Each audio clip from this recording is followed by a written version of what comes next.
In Islam, understanding death is crucial. It's not the end, but a transition to another life. This life is a test, and death is the doorway to our eternal destination. How we live our lives determines where we spend eternity. This essay explores the Islamic perspective on the differences between the deaths of believers and non-believers. We will delve into the spiritual and physical aspects of death, supported by Quranic verses and hadiths. The differences in the deaths of believers and non-believers highlight the importance of faith and righteous actions in Islam. They remind us that this temporary life pales compared to the eternal afterlife. By understanding these concepts, we can gain a deeper appreciation for the purpose of our existence and strive to live a life pleasing to Allah. For believers, death is a blessed event, a transition from the temporal world to the eternal.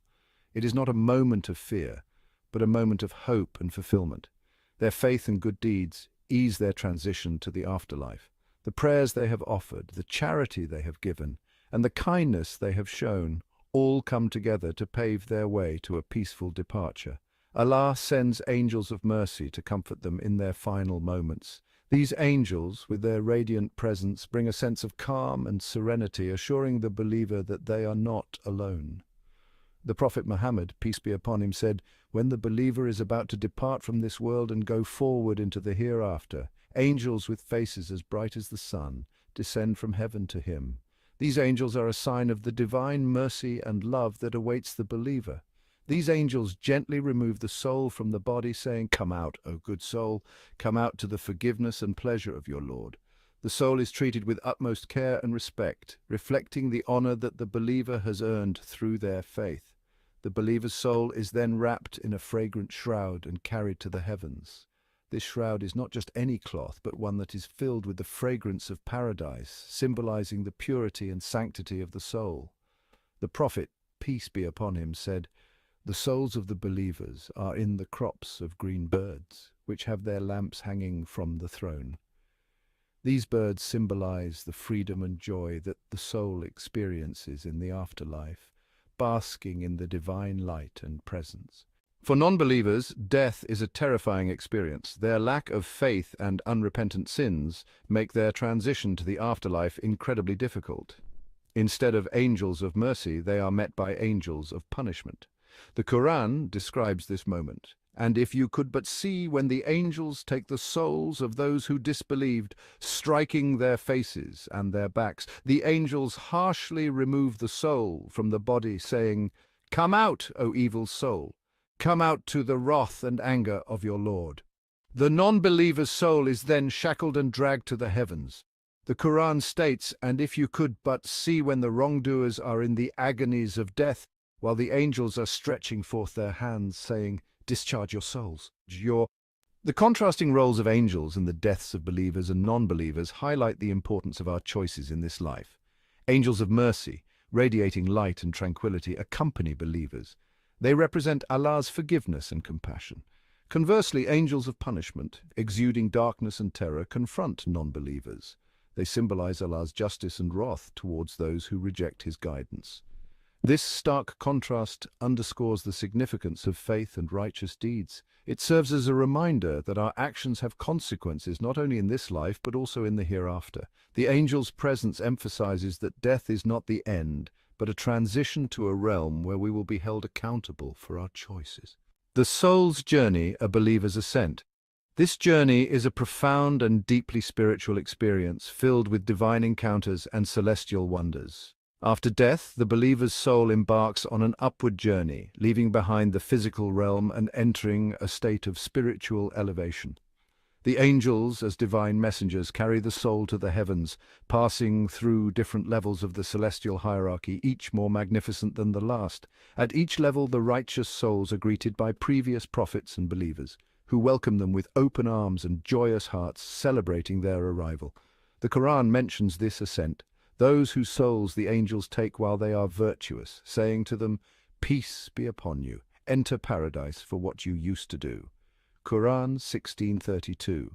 This verse highlights the reward for a life well lived in faith and righteousness. Finally, the soul reaches a point where it can see its eternal abode in paradise, a place of unimaginable beauty and peace prepared for the faithful. This glimpse brings immense joy and peace to the believer's soul, a reward for their unwavering faith and devotion throughout their earthly life. The prophet, peace be upon him, said, "When the soul of a believer reaches this point, a door to paradise is opened for it, and it remains in that state until the day of resurrection." Sunan Ibn Majah. This promise offers comfort and hope, assuring believers of their place in the eternal paradise. The soul's journey, a non-believer's descent.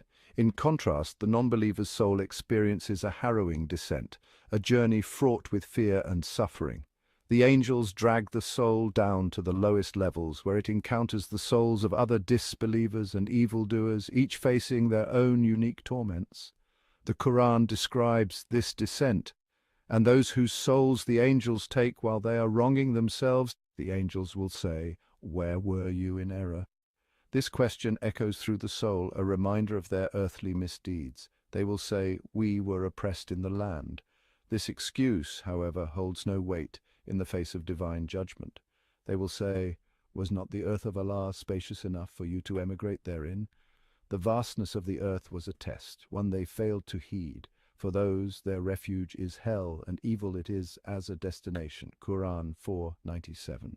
The flames of hell are a constant reminder of their choices. At each level, the non-believer's soul faces torment and despair, reflecting the consequences of their disbelief and sinful actions.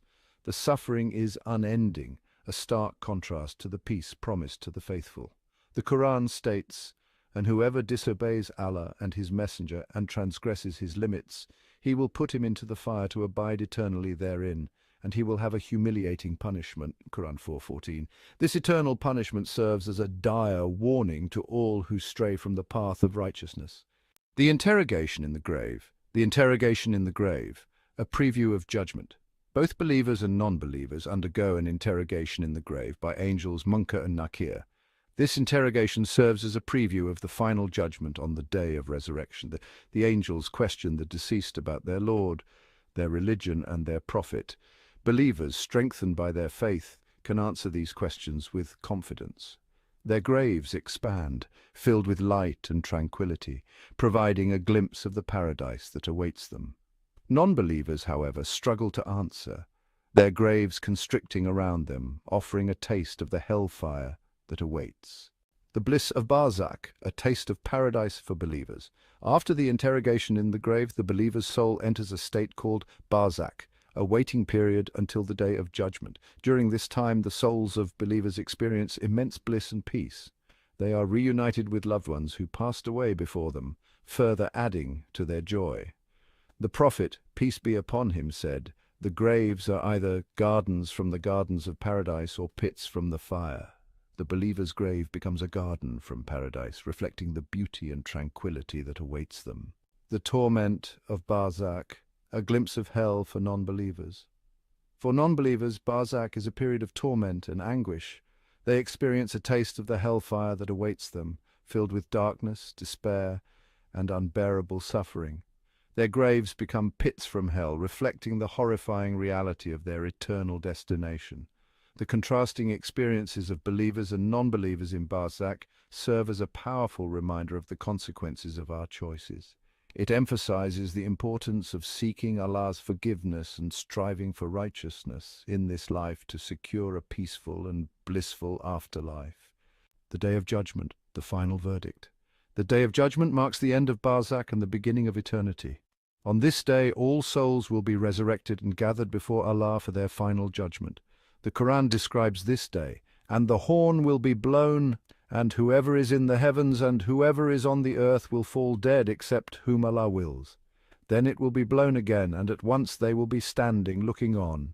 Allah will judge each person based on their deeds and beliefs. Believers will be granted entry into paradise, an eternal abode of unimaginable bliss. Non-believers will be cast into hellfire, an eternal abode of unimaginable suffering."